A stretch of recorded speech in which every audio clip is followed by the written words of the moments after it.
천만 노인 시대 초고령 사회를 맞이해서 웰다잉에 관련된 궁금한 일들, 또 우리가 함께 생각해 볼 일들을 알아보는 웰다잉 인터뷰 시간입니다. 오늘은 이성희 청암노인복지재단 이사장님, 그리고 또 한국치매가족협회 회장과 청암노인요양원 원장님으로 일하고 계신 이성희 원장님을 찾아뵙습니다. 반갑습니다. 안녕하세요. 네. 이 원장님은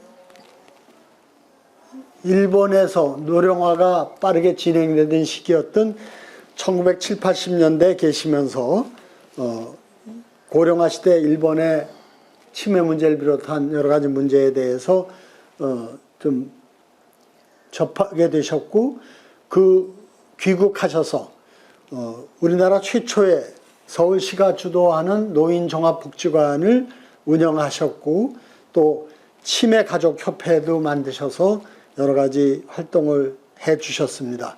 그래서 노인 돌봄에 대한 아마 선구자시구나 하는 걸 제가 알게 됐는데, 오늘 좋은 말씀 부탁드립니다. 이성희 원장님, 반갑습니다. 감사합니다. 네. 원장님께서 제가 소개드렸지만 이 노인 돌봄에 대해서 관심을 갖고 이렇게 참여하시게 된 그 과정을 간단하게 좀 소개해 주시면 감사하겠습니다. 예, 제가 74년도에 일본에 가게 됐습니다. 그래서 거기 동경에는 그 한국 사람들의 요양원이 없었습니다.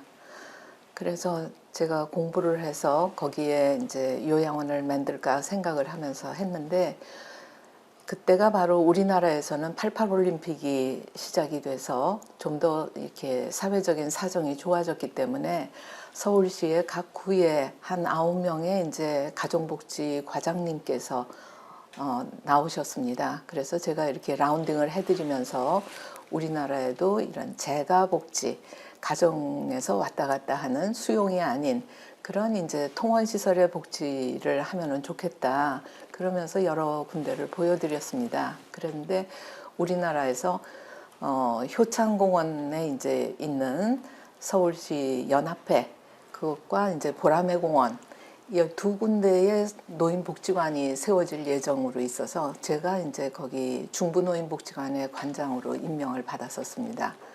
거기서 이제 복지관을 운영하면서 가정봉사원 파견 사업, 그리고 주간보호 사업, 단기보호 사업, 또 이렇게 장기까지 하게 되었습니다.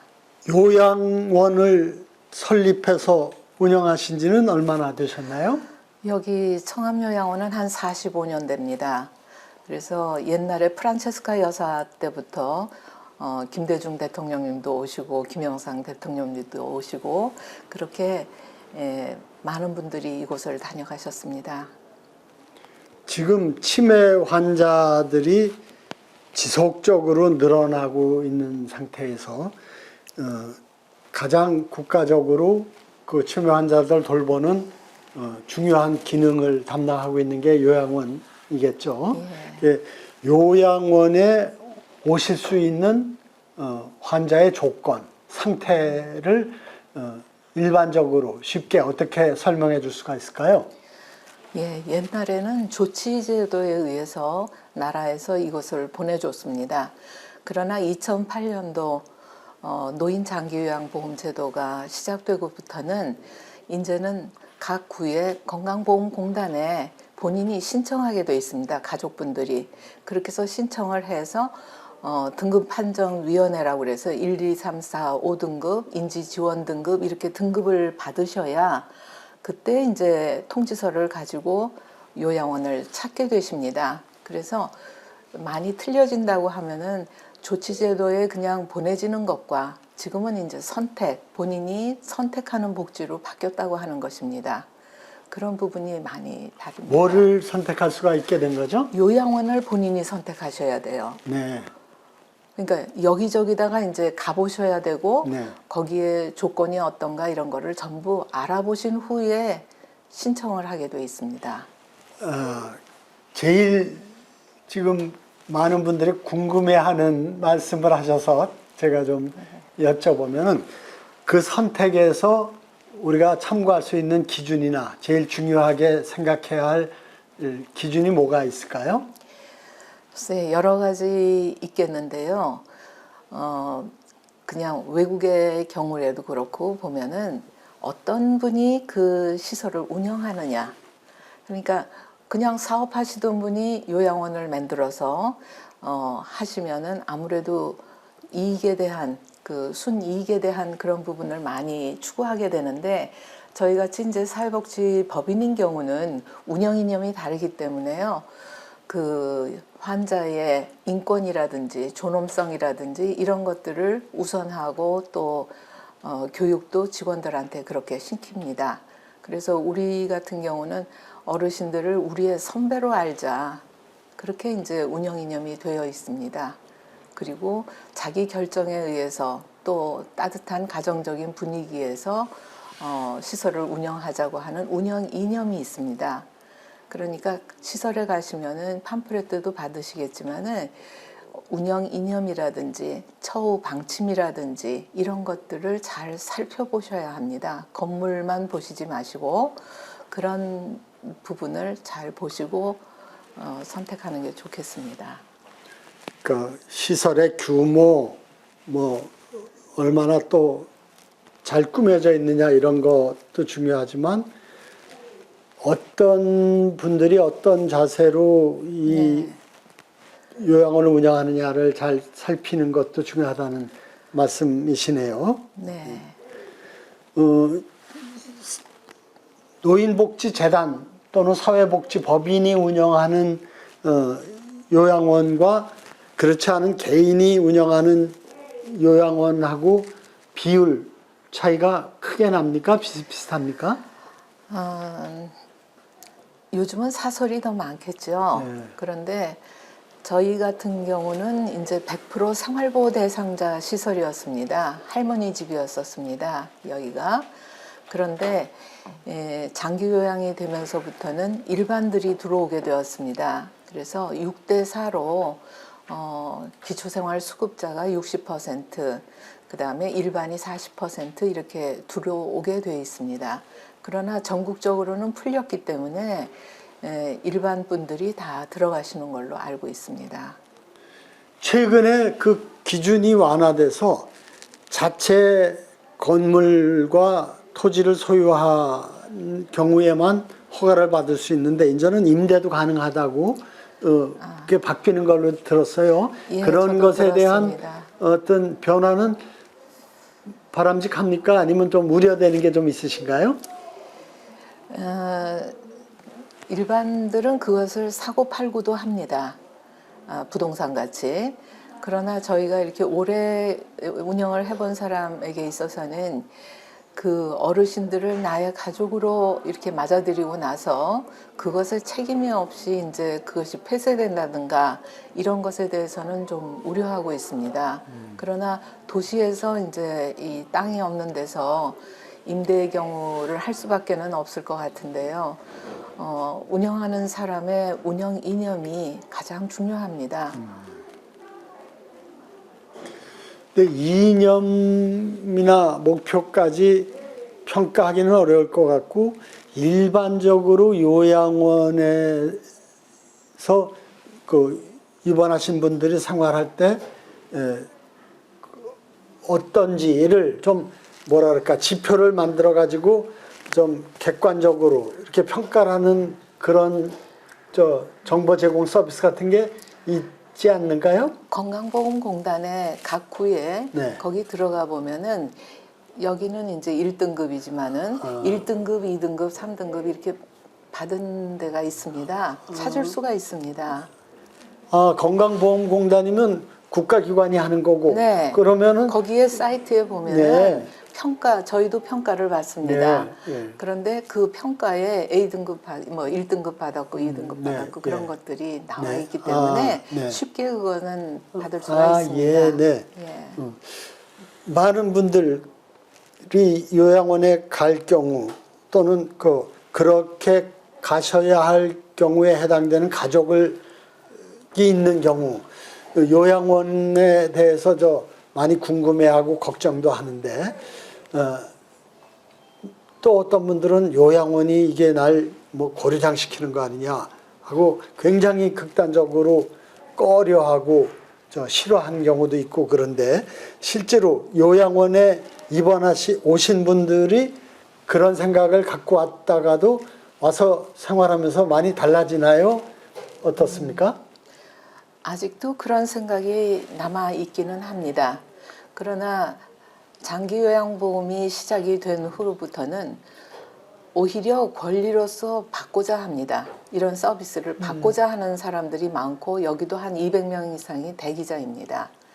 그렇기 때문에 요즘은 그런 것이 많이 희석이 돼 있고, 그렇지만은 걱정은 다들 하고 계십니다. 말기 환자분들이 거의 다 들어오시기 때문에 보호자님들의 관심이 굉장히 많고, 그러니까 건강보험공단에서 이렇게 평가를 객관적으로 하니까 그것이 중요한 참고가 될 수. 대강 참고는 됩니다. 네, 예. 그래서 거기에서 골라서 본인이 이제 찾아가 보고, 또 상담을 해보고, 또 원의 분위기도 보고, 직원의 모습도 보고, 또 환경이 어떤가 이런 것도 다 보실 수가 있습니다. 그래서 미리 지식을 좀 가지고 꼼꼼히 살펴보시는 것이 중요합니다. 그 요양원에 가면은 아주 좋지 않은 처우를 받는다, 뭐 그런 거에 대한 그 걱정, 불신 이런 게 어느 정도 근거가 있는지 모르겠지만 어쨌든 그런 것이 일부라도 현재 발생하고 있다면 그 원인이 뭔지, 또 개선책은 뭔지 좀 말씀해 주실 수 있을까요? 예, 요즘 인권에 대한 교육도 많이 받고, 또 학대에 대한 그런 부분도 이제 매스컴을 통해서 알고 있습니다. 그렇지만은 그 법정 교육도 우리가 받게 돼 있고, 또 어르신들을 어떻게 돌봐야 되는가 이런 것도 내부 교육을 많이 시킵니다. 그래서 없을 수는 없겠지만, 우리 같은 경우 이제 만약에 그 학대를 해야 되는 거는 이제 묶는다는 얘기인데요. 먹는 문제. 예, 이런 손 같은 거 네. 이제 그 L튜브를 이제 병원에서 끼고, 그 콧줄을 끼고 오셨을 때 그것을 자꾸 빼려고 하는 사람들이 많은데, 그런 것을 이제 좀 묶어야겠다, 몇 시간이고, 그럴 적에는 반드시 그 가족들의 동의를 받게 돼 있습니다. 그래서 그거에 의해서 풀러놓고, 또 이제 그 뭐 식사가 들어갈 때는 해놓고, 이런 것은 있을 수 있습니다. 그러니까 그런 부분이 그 매뉴얼로 이제 건보공단에서 잘 돼 있기 때문에 그것을 지키는 게 굉장히 중요하겠죠. 또 그렇게 걱정거리, 또 불안하게 생각하는 요소 중에 수면제를 뭐 너무 과하게 또 일상적으로 네. 먹게 한다, 그런 것도 있는데 그런 문제는 어떻습니까? 많을 수 있습니다. 낮과 밤이 바뀌는 환자들이 많기 때문에 그런 것을 사용을 하기도 하고, 또 이제 치매의 특성상 밤과 낮이 이제 바뀐다든지 여러 가지 문제 행동으로 인해서 사용을 할 수는 있습니다. 또 본인이 밖에서 집에서 늘 사용하던 그것이 있으면은 또 이쪽에서도 같이 이제 사용을 하게 됩니다.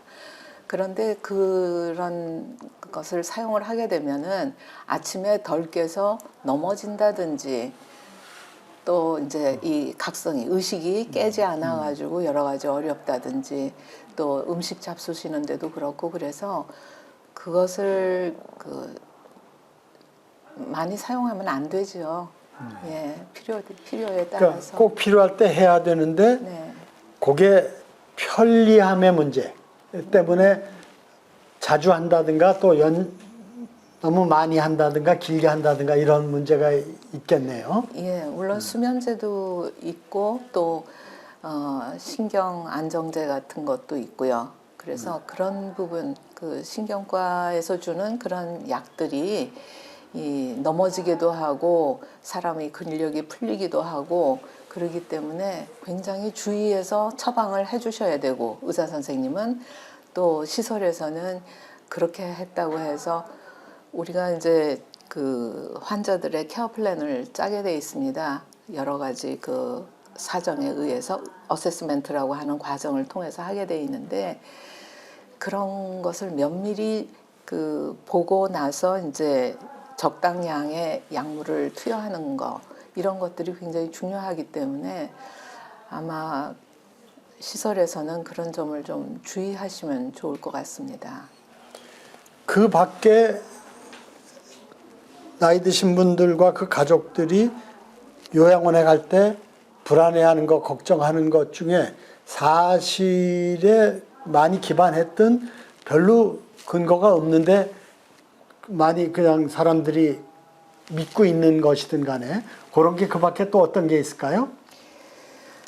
걱정하는 거 저도 부모님을 모시고 있지만은 가족들의 마음이라는 거는 진짜 끊임없이 암 환자들은 어느 6개월이면 6개월 동안에 기간이 있지만은 치매 환자에게는 기간이 없기 때문에 굉장히 오랜 동안 저희 어머니도 한 지금 13년째입니다.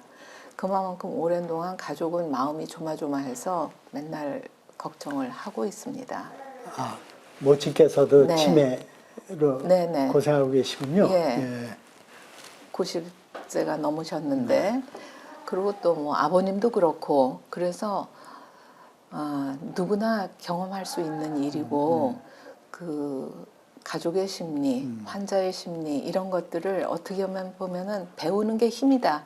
그 부분에 대해서 많이 알고 있어야 그 부분을 단념도 하고 수용도 하고 그런 그 과정, 단계를 거치게 됩니다. 보호자님들도. 네, 배우는 게 힘이다라는 게 아주 중요한 말씀을 해주신 것 같아요.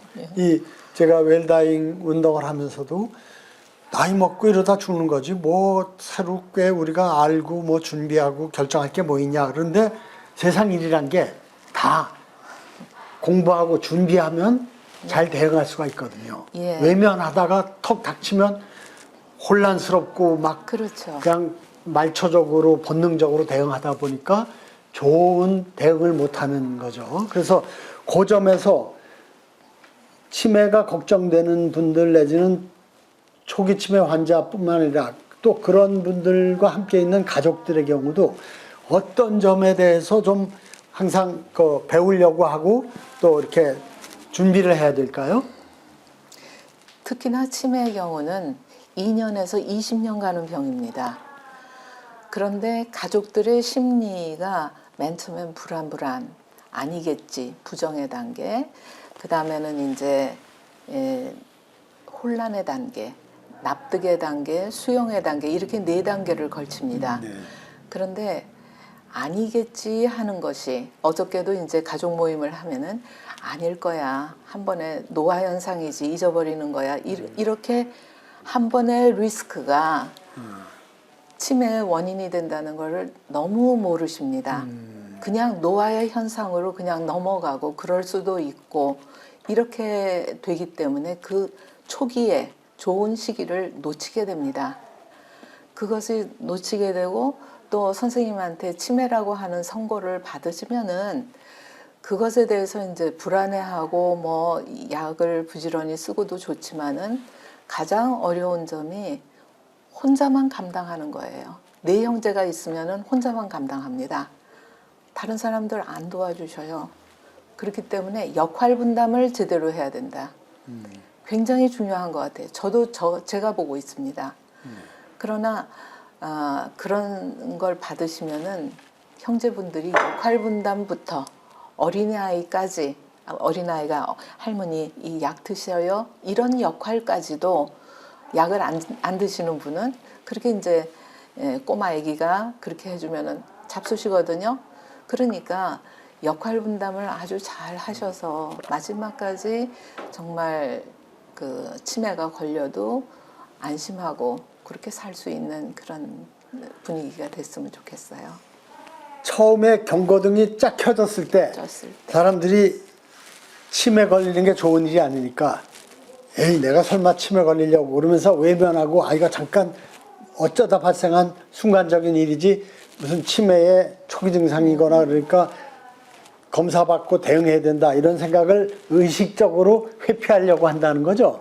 그 안 어떤 하죠. 경우에 그 초기의 증상일 수 있는데 놓치는 경우가 있을까요? 저의 경우도 보면은 아버님이 이제 다 식사를 하셨어요. 가족끼리.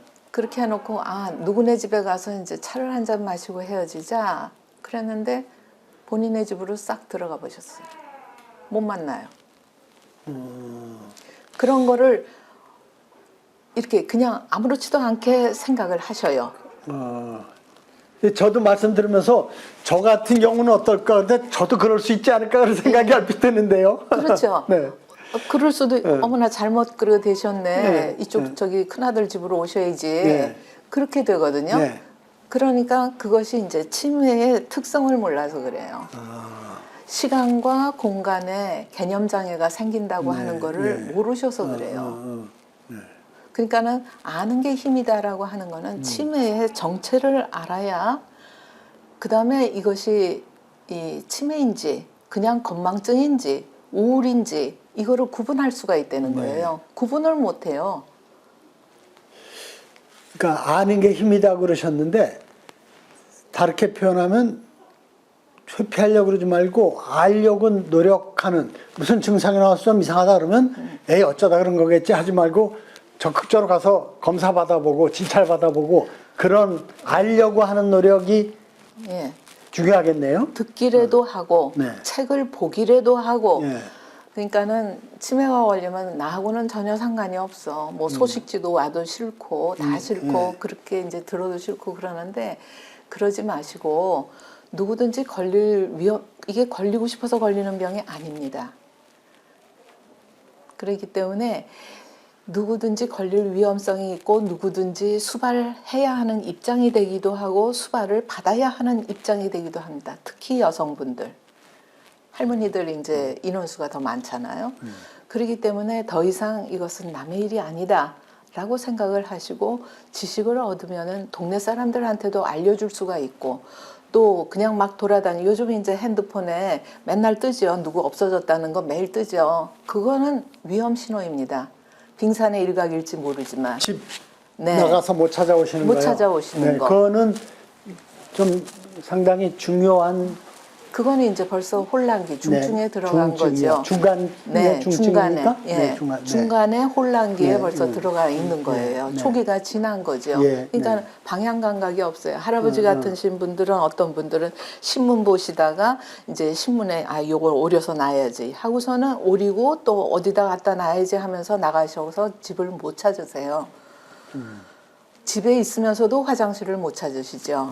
그런 것들이 일상생활 곳곳에서 일어나기 때문에 초기에 잘 해서 정말 지식을 많이 이 보호자들이 가지고 있지 않으면은 중간 정도의 이제 혼란기에 들어오면은 여러 가지 증상이 뇌가 어디가 잘못되느냐에 따라서 증상이 백양백색으로 나타납니다. 그러니까 무슨 증상이 나타날까요? 그렇게 물어도 몰라요. 뇌가 어디가 잘못되는지를 모르기 때문에 그래서 그런 것이 오기 전에 이렇게 많이 알아두시고 그 뭐랄까 소책자 같은 거, 지라시 같은 거 이런 것들이 많이 보급이 됐으면 좋겠습니다. 특별히 좀 소개하거나 추천해 주실 그런 책이나 그런 건 없을까요? 글쎄요, 제가 쓴 것도 있고, 저 원장님이 쓰신 책, 것도 있는데, 그 엄마의 공책이 엄마의 공책, 예, 거기는 어드바이스를 많이 거기에 해줬죠. 어머니를 모시면서 경험한 것까지 포함돼서 다루시고 있나요? 그 부분은 작가가 이제 엄마의 공책을 썼을 때 그 불가사의한 그 행동에 대해서 저한테 어드바이스를 했을 경우입니다. 그래서 그것에 대해서 이제 여러 가지로 말씀을 드린 것이 있습니다.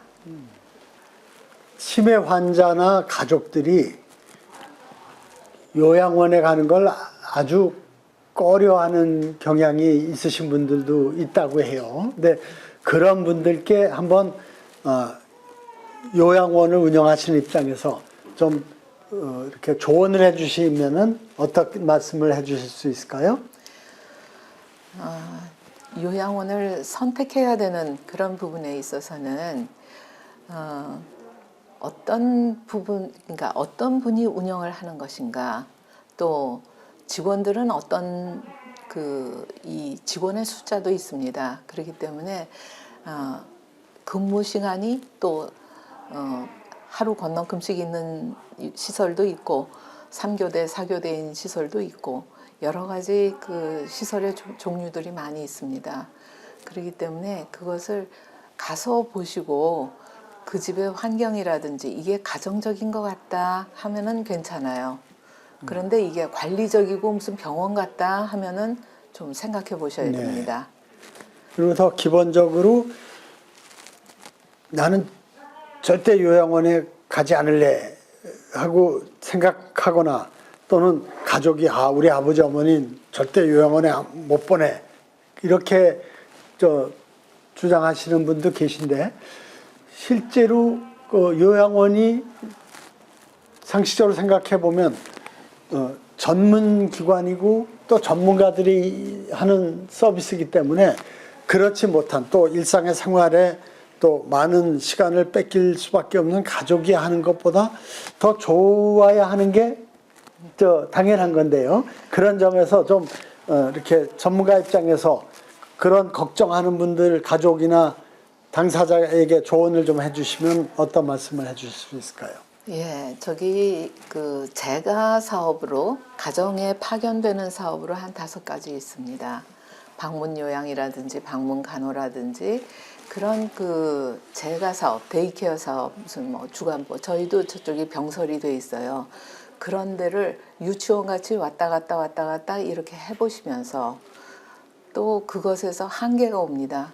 불을 낸다든지 정말 실금, 그러니까 대소변을 못 가린다든지 이러면은 시설을 생각해 봐야겠구나 이런 생각을 하시게 됩니다.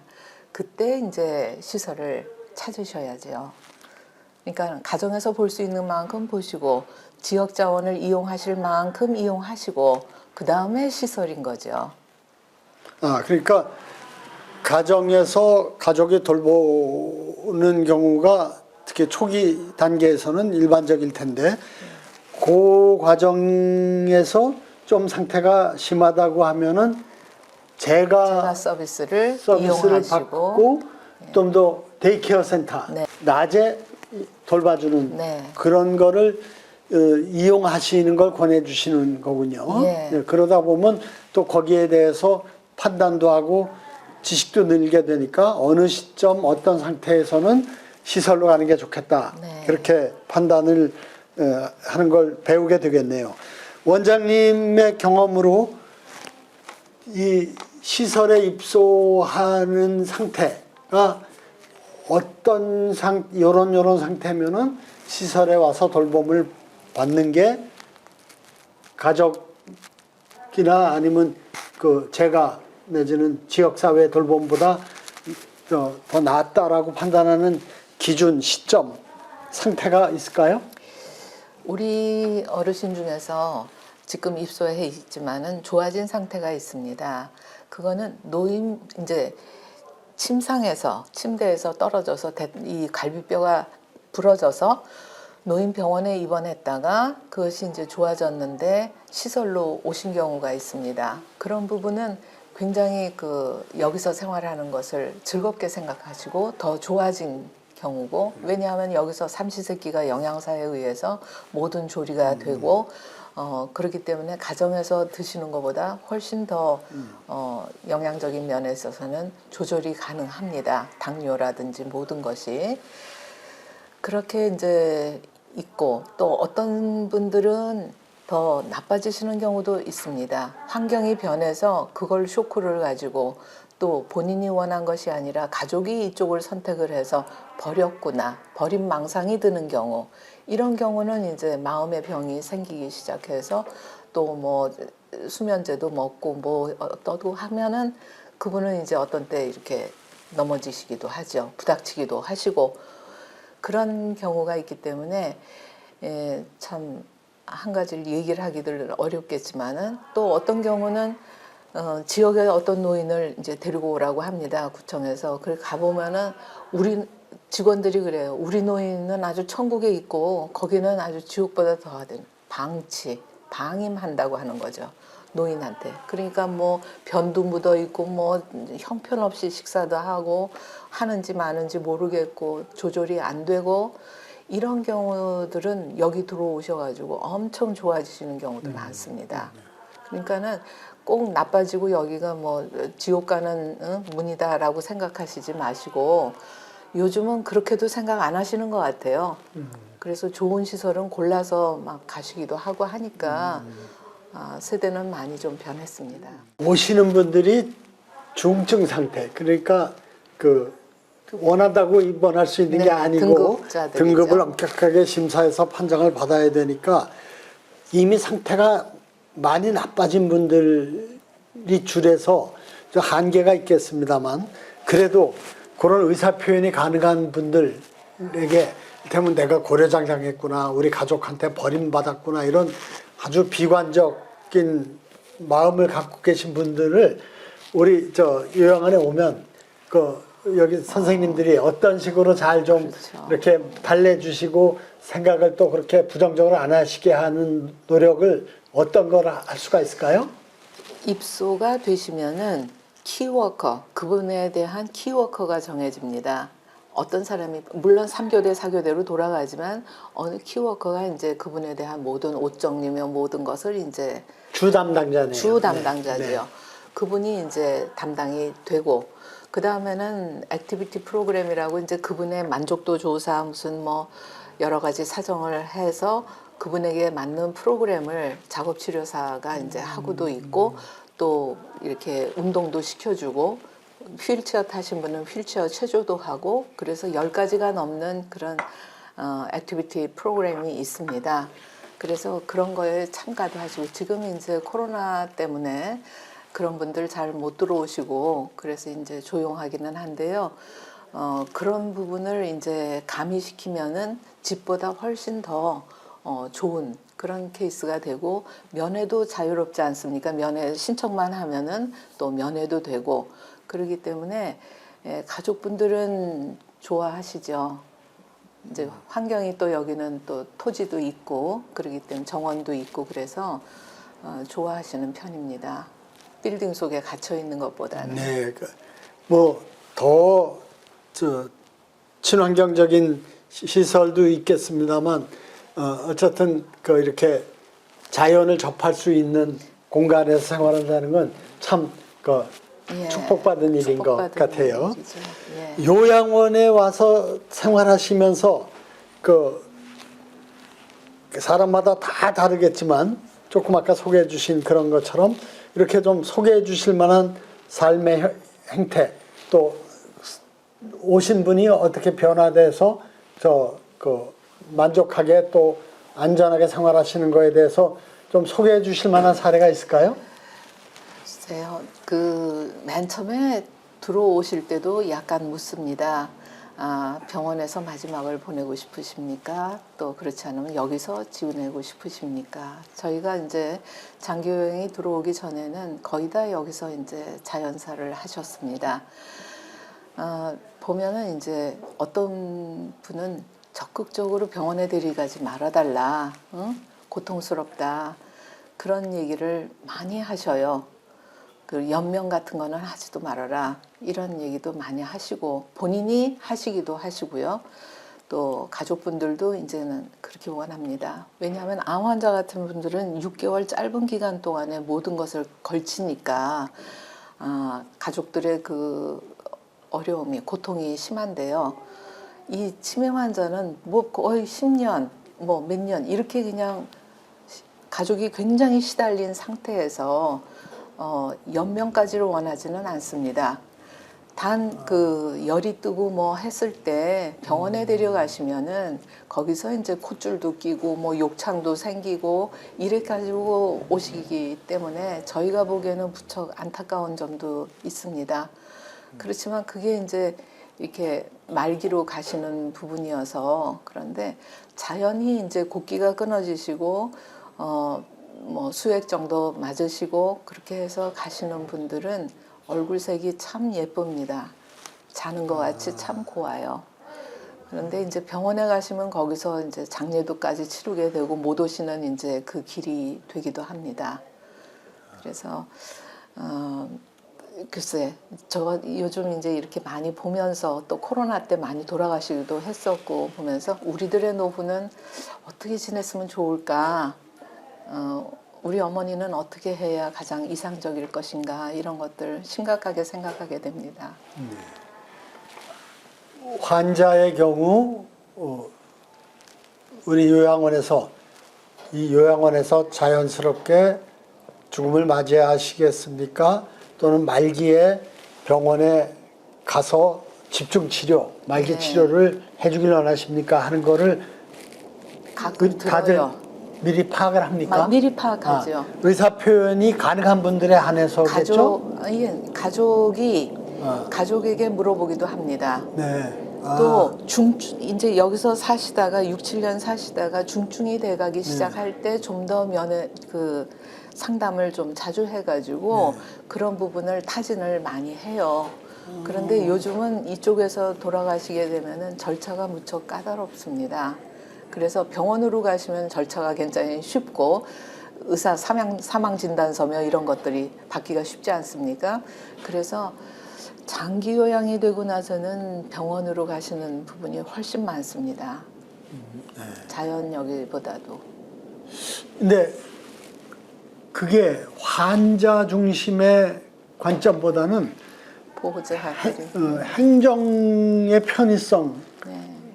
이런 때문에 병원을 가고 그런 거는 너무 본말이 좀 뒤집어져 있다. 그래서 좀 안타까운 마음이 있습니다만, 네, 어쨌든 지금 그 원장님이 보신 바로는 다른 암 환자 같이 단기간에 판정을 받아서 집중 치료를 받다가 돌아가시는 경우와 달리 치매 환자는 이미 그 전에 몇 년, 심지어는 10년 이상 치매로 고통을 받아왔기 때문에 이 치료에 대해서 이게 무조건 좋은 거다. 끝까지 모든 거 다 하자. 이런 식의 맹목적인 사고를 하시는 분들이 비율이 많이 적다. 들어요.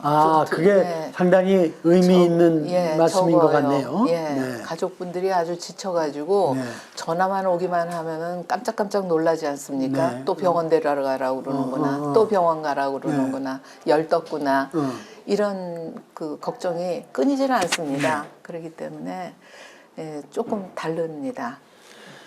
그런 점에서 이 무의미한 연명 치료, 말기 치료를 하지 않겠다고 판단하는 분들이 많이 계신데도 불구하고 절차상의 편리함 때문에 일테면 요양원에서 또는 심지어 집에서 사망하게 되면 뭐 과학수사대까지 나오고 그런다는 거 아닙니까? 그런 점에서 이 처리의 편리성 때문에 돌아가시기 직전 내지는 막 돌아가시는 상태의 분을 병원을 가고 오는 게 이게 정말 인도적인 견지에서 무슨 꼴인가 하는 생각이 들거든요. 그런 점에서 좀 현재 여러 가지 여건을 감안해서 그래도 현실적으로 이런 정도로 하면은 훨씬 이게 개선되겠다. 그런 제안을 해 주실 수 있을 것 같은데요. 2주에 한 번씩 촉탁이가 옵니다. 네. 오늘도 와서 예. 이제 독감 예방 주사를 맞았지만은 그분이 이제 어르신들의 모든 걸 아니까 돌아가실 분들도 알고 그러니까 그분이 사망 진단서라도 써주시면은 네. 편할 것 같아요. 그리고 또 대부분의 경우에 단기적인 예측이 가능한 거 아닙니까? 뭐 한두 달 더 네. 이상 사시기 힘든다든가 몇 주일밖에 안 남았다든가 그러면 그런 판단 같은 것이 축적돼 있으면 그거에 근거해서 조만간에 세상을 떠나시게 돼 있었을 뿐이다. 네. 그런 걸 그 자료를 가지고 판단해서 무슨 이게 타살의 문제나 뭐 이런 거를 따진 일이 없는데 일이 없지. 그런 거 없이 와서 이것저것 다 따지면은 가뜩이나 황망한 가족들 내지는 우리 요양원의 그 종사자분들이 무슨 수사 내지는 조사받는 것처럼 되니까 정말 아주 혼란스러울 것 같아요. 그런 것도 좀 개선시키면 좋을 것 같네요. 네, 뭐 촉탁이가 있으니까 그분이 하시면은 가장 잘 아실 것 같은데 저도 뭐 여러 가지 이유가 있겠지만은 어려웠었습니다. 예, 그 자살한 사람의 가족도 그것 때문에 굉장히 고통을 받는다는 거예요. 무슨 범죄인 수사하듯이 와가지고. 네. 그래서 제가 그런 당부 말씀을 전해드리고 그랬는데 무슨 자살이 워낙 많이 발생하니까. 근데 그렇죠. 못지않게 또 노인들이 돌아가시는 숫자가 그것도 또 비록 지금 적은 비율이지만 병원이 아닌 데서 돌아가시는 분들이 그래도 10몇 프로, 20몇 프로가 있잖아요. 네, 고독사 이런 있고. 분들이 그런 거에 대해서 이렇게 그야말로 수사당하듯이 그렇게 그 어려움을 겪지 않도록 저는 경찰이나 조사기관에서 충분한 사전교육, 그 자살자나 노인이 돌아가셨을 때 그것을 그 사인을 파악하고 그러는 거에 대해서 그 가족들의 마음의 상태를 잘 헤아리고 기본 교육이 돼 있는 상태에 가서 임하는 거 하고 그렇지 않고 무슨 범죄 수사하듯이 막 들쑤시는 거 하고 크게 다를 것 같아요. 그래서 그런 점도 있지만 더 제도적으로 그런 촉탁이나 또 정기적인 그 주치의의 왕진 같은 게 좀 더 활성화되면은 이분은 어느 시점부터 이제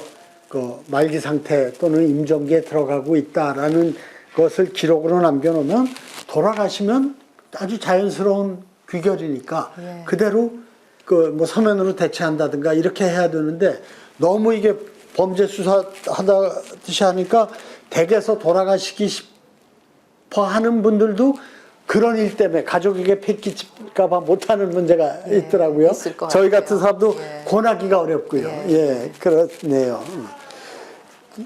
그런 점에서 이 상태가 아주 나빠져서 집에서 돌보기가 어려운 분들에게는 너무 부정적으로 불안하게 생각하지 말고 적극적으로 요양원을 좀 이용하시는 게 좋습니다 하고 지금 원장님이나 전문가들은 권하시는 거죠. 예. 네.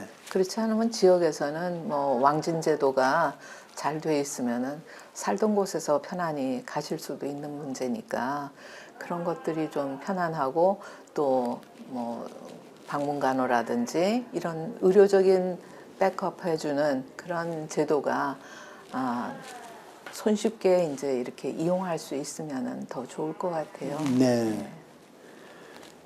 요양원에 와서 생활하시는 돌봄을 받는 환자들 주로 노인이시겠죠. 이분들에게 우리 요양원이 죽음을 어떻게 준비하는 게 좋은지 이런 것에 대해서 어떤 그 상담이라든가 교육이라든가 프로그램들을 운영하는 게 있나요? 아직은 그 종말기 케어에 대해서는 간호에서 중점적으로 이제 하시기 때문에 우리 일반 그 요양보호사들은 종말기를 맞이한다. 또 좀 더 자세히 이제 그분하고 스킨십을 가져라. 뭐 영양 매니지먼트를 다 해줘라. 그러니까 다른 식사를 어떻게 해라. 이런 것들은 해줘도요. 구체적으로 그렇게까지는 할 수가 없습니다. 그러니까 매뉴얼을 만든다든지 교육을 한다든지 또 컨퍼런스를 한다든지 회의를 한다든지 그 다음에 돌아가신 가족에 대한 그리프 케어 그걸까지 이제 한다 이런 것들은 아직까지는 그렇게 체계적으로 이루어지지는 않았습니다. 단 우리가 곡기가 끊어지면은 1인실로 옮기고 그래서 이제 간호 쪽에서 케어 플랜을 짜는 거죠. 보통은 이제 사회복지 쪽에서 케어 플랜을 짜지만은 그 부분에 대해서는 말기로 들어가기 때문에 간호 쪽에서 중점적으로 간호실 옆에 호스피스실 같이 해놓고 이제 자주 보시게 또 면회도 자주 하시게 이렇게 이제 지금은 되어 있습니다. 지금 1인실이 운영되고 있다고 하는데 1인실이 그러니까 아주 말기 상태에 호스피스 돌봄 단계에 가신 분들을 주로 옆에, 모시고 예. 그럼 자연스럽게 그게 임종실이 되는 거죠. 거네요. 네. 지금 많은 분들이 지적하시는 게 우리나라의 그 호화찬란한 거대 병원들의 임종실이 거의 없다는 게 아, 예.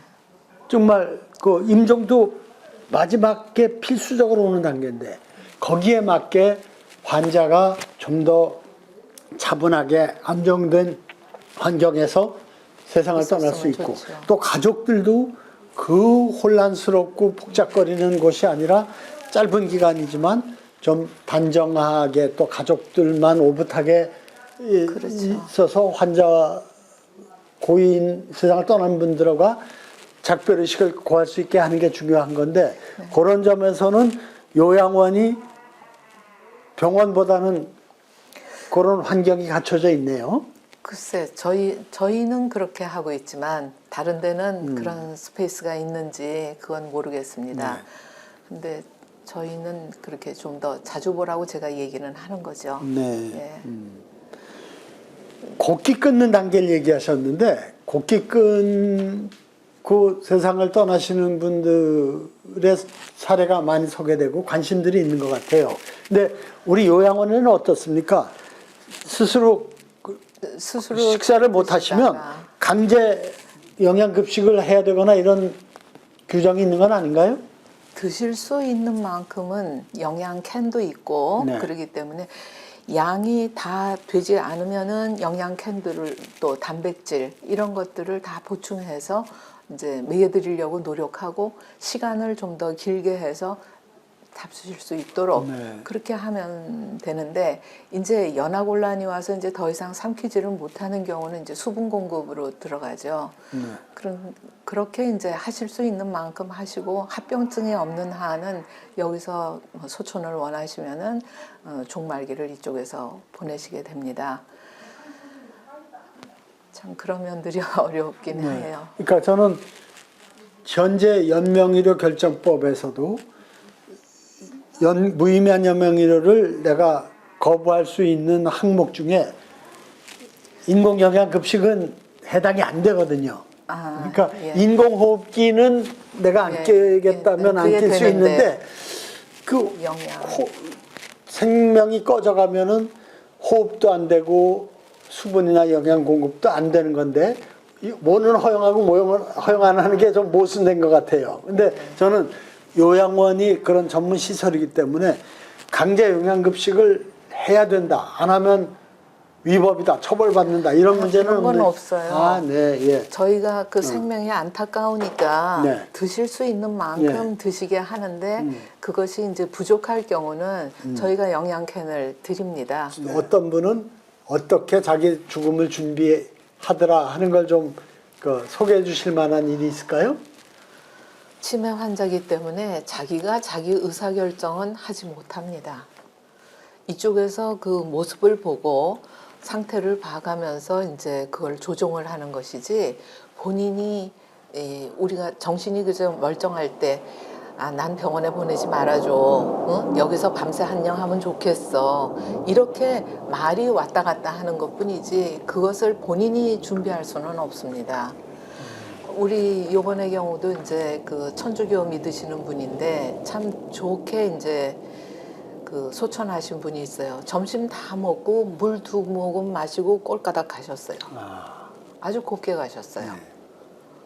그런 경우는 정말 그 10명 중에 1명 이슬동할동한 그렇게 이제 좋은 케이스고 어떤 분은 입에다가 아무리 드시는 것을 음식을 넣어도 다 안 먹겠다고 빼요.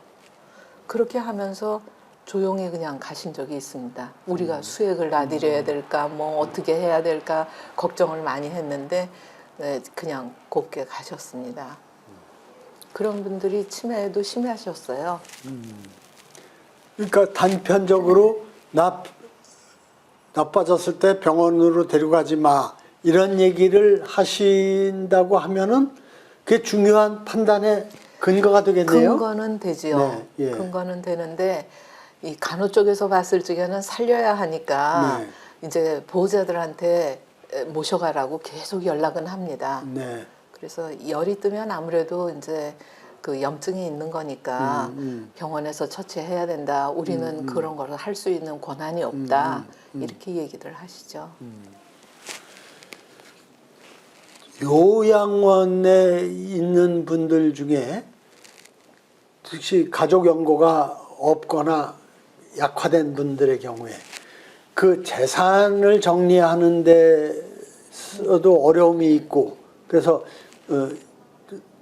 문제들이 많이 야기되는데 혹시 그런 거에 대해서 요양원에서 상담을 해주거나 뭐 이러는 그 경우는 없었나요? 저희는 통장은 다 보호자에게 줍니다. 보호자한테요. 네. 네. 그리고 필요한 것이 있으면은 사다 달라고 얘기를 합니다. 네. 예. 그래서 그 금전적인 문제는 별로 없고 기초생활수급자인 경우 이제 가지고 있는 경우가 있습니다. 아주 적게 네.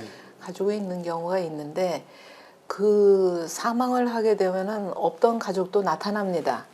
그래가지고 네. 그 돈을 가져가셔요. 예. 그래서 다 드립니다. 아, 예. 네. 치매에 대해서 잘 대비하는 것, 공부하는 게 중요하다 말씀해 주셨는데 그리고 그 시기를 놓치게 되면 그 다음에는 좀 대책이 어려워진다고 말씀해 주신 게 아주 중요한 일인 것 같습니다. 그러면 초기에 치매인지 아니면 일반적인 건망증인지를 잘 판별할 수 있는 게 중요한 것 같은데요. 치매의 특징이 어떤 건지 좀 말씀해 주세요. 예, 일단 우선 나이 들어서 정상적인 건망증하고 치매가 뭐가 다르느냐 그렇게 이제 얘기들 많이 하십니다. 그런데 그냥 건망증은 자기가 잊어버렸던 것이 다시 생각이 나는 거고 치매인 경우는 생각이 나질 않습니다. 또 그냥 건망증인 경우에는 자기가 병에 대한 의식, 병식이라고 하는데 병에 대한 의식이 있어요. 그러나 치매는 자기는 건강하다고 그러셔요. 본인은 건강하다고 그러셔요. 의식이 전혀 없습니다. 그런 것들이 이제 많이 틀리는 것이고요. 그 특징으로 얘기를 하면은 기억에는 기억하고 보존하고 상기시키는 세 가지 기능이 잘 돼야 기억력이 좋은 사람이다 라고 우리는 얘기를 합니다. 그러나 치매의 기억력의 특징에 대해서 일반인들이 아셔야 하는 거는 현재부터 잊어버린다. 옛날 거는 많이 아셔요. 그런데 현재 1분 전에 일어났던 일을 모르는 겁니다. 그것이 건망증하고 틀린 현재부터 잊어버린다. 그 다음에 했던 말 또 하고 또 하고 반복을 한다. 그 다음에 세 번째가 전체 기억이 없어지는 거예요. 밥 먹은 적이 없고 맨날 굶긴다. 이렇게 얘기를 하시는 것을 다른 사람이 들을 적에는 저 며느리가 맨날 굶기는 것 같다. 밥을 안 주는구나. 또 밥 드리고. 이렇게 전체 기억이 없어지는 세 가지 점을 아주 유념을 하셔야 치매인지 판별이 가능하고 그 다음에 이제 그 어떤 증상인가, 문제 증상이 어떤 증상이 일어나는가 이런 것들을 알 수가 있습니다. 그러니까 그 치매의 그 특징, 그 법칙 중에서 제가 상담을 하면서 제일 그거는 자기 유리의 법칙이에요. 나는 절대로 소변을 눈 적이 없다. 싼 적이 없지. 유리라는 게 자기한테 나하고 분리가 되는 거네요. 그렇지. 네. 자기한테 좋게. 예. 자기가 소변을 이부자리에다 싸놓고도 네. 이거는 뭐 고양이가 와서 쌌고 컵에 물이 엎질러졌지. 근데 내가 했느냐. 자기 유리의 법칙. 그러나 감정 잔존의 법칙이 있습니다. 이분하고 얘기했어. 어저께도 이제 가족 모임을 하면은 맨날 가르친대요. 그냥 뺄셈 가르치고 뭐 그다음엔 뭘 운동을 가르치고 부인께서 남편을 그렇게 가르쳐요. 전응아이인 경우는 이 같이 전응입니다. 전응아이인 경우는 원래부터 전응이기 때문에 배움이 괜찮습니다. 치매 환자는 뇌세포가 뭐 파괴됐기 때문에 재생을 안 합니다. 그렇기 때문에 그걸 포기하셔야 돼요. 숟가락질 이렇게 해야 돼요 하고 가르치는 것이 아니라 김밥이나 샌드위치나 이렇게 만들어서 손으로 집어먹을 수 있는 음식을 만들어주는 것이 도와주는 것입니다. 그런 점을 잘 아셔서 해야 되고 감정 잔존의 법칙이라는 건 자기가 잘못한 거는 전혀 몰라요. 그런데 야단 맞은 거는 다 기억합니다. 낙엽이 수북이 쌓이듯이 그거는 쌓여가지고 아무리 잘해줘도 저는 나쁜 사람 나쁜 며느리 이렇게 생각이 듭니다. 그러면은 신뢰 관계가 전혀 안 돼요. 여기서도 마찬가지입니다. 어떻게 이사장님만 오면 저 조용해 이렇게 얘기를 해요. 저는 음성을 높이는 일이 없습니다. 높은 음성을 하면은 귀에 더 안 들립니다. 소리를 크게 지르면은 더 안 들리는 거예요. 입을 크게 하고 눈선을 맞춰야 돼요. 휠체어에 환자가 앉아 있는데 나는 서서 일한다. 그러면 아이고 무서워라 그렇게 생각이 들어요. 환자 입장에서는 꿇어 앉아서 눈을 같이 이렇게 얘기를 해야 소통이 되는 겁니다. 그러니까 그런 거 하나하나 의사소통 방법이라든지 뭐든지 이런 것들을 책을 보시든지 해서 그거를 아셔야 합니다. 그래야 본인이 덜 괴로우십니다. 환자가 돌아가시는 게 아니라 보호자가 제2의 환자가 돌아가시는 거예요. 먼저 돌아가셔요. 네. 그렇기 때문에 굉장히 그 본인의 보호자로서의 자기 관리, 건강 관리를 잘 하시고 건강 관리 잘 하시려면은 데이케어 같은데 아버님이나 어머님을 좀 맡기시고 나의 시간, 나를 위한 시간을 가지셔야 오랜 동안 돌보실 수 있습니다. 네. 그리고 내가 쉬고 밝은 얼굴로 활짝 웃으면은 그 어머니 아버님이 그건 다 알아들으세요. 네. 그런데 내가 피곤해가지고 막 절절 매면은 그거 금방 아셔요. 감정이 마지막까지 남아있기 때문에 무척 예민하십니다. 둔하고 모르는 게 아니에요. 그러니까 기억은 없어지지만 감정은 없어지는 게 아니다. 마지막까지 살아있습니다. 예, 그게 아주 중요한 예. 고려사항인 것 같네요. 네, 네. 그래서 맨날 해드린다가 아니라 같이 나의 좋은 친구가 돼서 어머니하고 어떻게 오랜 동안 살 수 있을까 이렇게 아름답게 마음을 잡수셔야지 맨날 해드리는 거는 안 됩니다. 정말 치매는 많은 시민들이 함께 공부해야 할 과제인 것 같아요. 아까도 원장님 말씀해 주셨지만 치매는 무슨 부끄럽거나 수치스러운 일이 아니거든요. 나이 들면 많은 분들이 걸리게 돼 있는 거죠. 그러니까 65세 이상 노인의 10%는 치매에 걸리게 돼 있고 85세 이상 노인의 40%는 치매에 걸리는 거거든요. 그러니까 내가 또는 우리 가족이 치매에 걸리는 게 잘못된 일이 아니라 자연스러운 현상이기 때문에 초기에 그것을 잘 판단하려고 노력하는 게 네. 중요하고 또 치매 초기 단계에 있는 가족이 있을 때 본인도 잘 공부하고 가족들도 잘 공부해서 지금 말씀해 주신 것처럼 가르치려고 하지 말고 젓가락질 똑바로 하게 하려고 하지 말고 그분의 그 상태에 맞는 음식과 식재료를 제공하는 게 그 바른 대책이라는 말씀이죠. 예, 그리고 사람이 점점 못하는 게 많아지기 때문에 모든 것을 다 해드리지 말고 안 되는 부분만 옆에서 거들어드리면 됩니다. 대신 칭찬은 어머니가 다 하신 걸로 칭찬하셔야 돼요. 칭찬을 빼놓으시면 안 돼요. 늘 즐겁게 잘하셨다. 그렇게 이제 애같이 그렇게 칭찬을 하셔야 해요. 내년이면 우리 사회가 천만 노인 시대, 국제 기준이 정한 전 인구의 20% 이상이 노인인 초고령 사회에 진입합니다.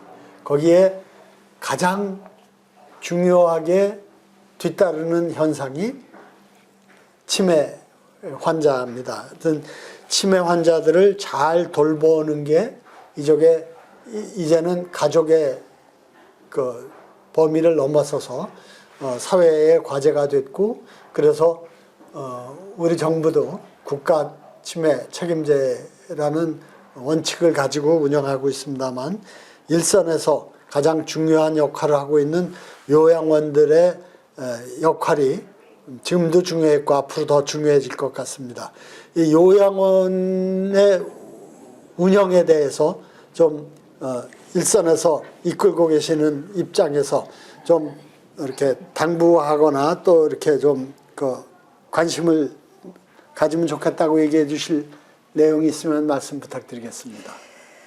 예, 요즘 이제 이렇게 평가가 굉장히 심하게 이제 들어오기도 하고, 회수에 대한 그런 부분도 많이 있습니다. 그래서 그런 것들을 좀 더 잘 지도를 해주시고, 외국 같으면 가산이 더 많거든요. 그렇기 때문에 그런 수가에 대해서도 이제 좀 생각을 해봐야 되고, 지금 이제 2.5대 1 체제입니다. 그리고 올해부터 2.3대 1. 그러니까 돌보는 인원과 환자의 비율이 예. 한 사람이 2.5인을 돌본다. 요번에 이제 2.3이에요. 아, 낮춰졌나요? 네, 네. 내년에 또 2.1인데요. 네. 사람 구하기가 무척 힘듭니다. 아, 예. 예. 네. 이제 인원수는 좋아지는데 네, 네. 사람 구하기 힘들고 그에 따른 수가가 이제 어렵고 그래서 이제 맞춰 나가기가 좀 어렵다 하는 거고, 이렇게 이제 오래된 시설은 기능 보강비라든지 이제 이런 장비 보강 이런 것들이 많이 문제가 되고 있습니다. 그 사람 구하기 어려운 거는 모든 분야에 다 걸치는 일인 것 같은데, 이건 정말 그 요양원에서 돌볼 수 있는 인력의 부족은 정말 심각한 문제 같은데요. 어떤 뭐 특별한 대책이 있을까요? 외국에서는 외국인도 받아들이고 있습니다. 동남아시아 쪽에는 중국인들이 이제 받아들이고 있고, 일본도 그렇게 하고 있죠? 일본도 그렇게 하고 있습니다. 우리는 주로 이제 조선족 동포들이 하고 그런다고 그러는데요. 병원에만 있으시지 네. 여기는 있지를 않습니다. 근데 저도 생각을 해보건데 병원에 있으신 그 조선 그분들도 어려운 일은 압니다. 그러나 우리 요양보호사 같이 이 자격증을 따실 수 있도록 그렇게 했으면 좋겠어요. 그분들은 자격증이 없습니다. 그러면서 환자를 케어합니다. 그러면서 금액은 높습니다. 그런 것들이 이렇게 보호자 측면에서는 어려운 일입니다. 그러니까 나라에서 그런 요양보호사 제도가 있으니까 그분들도 물론 이제 한글 깨우치는데 어려움이 있겠지만은, 일본도 이제 인도네시아나 필리핀이나 이런 데서 이제 교육을 시켜서 사람을 데려옵니다. 그냥 들어오는 게 아니라. 그러니까 우리나라도 그런 것들을 좀 생각해 볼 그런 부분이라고 생각합니다.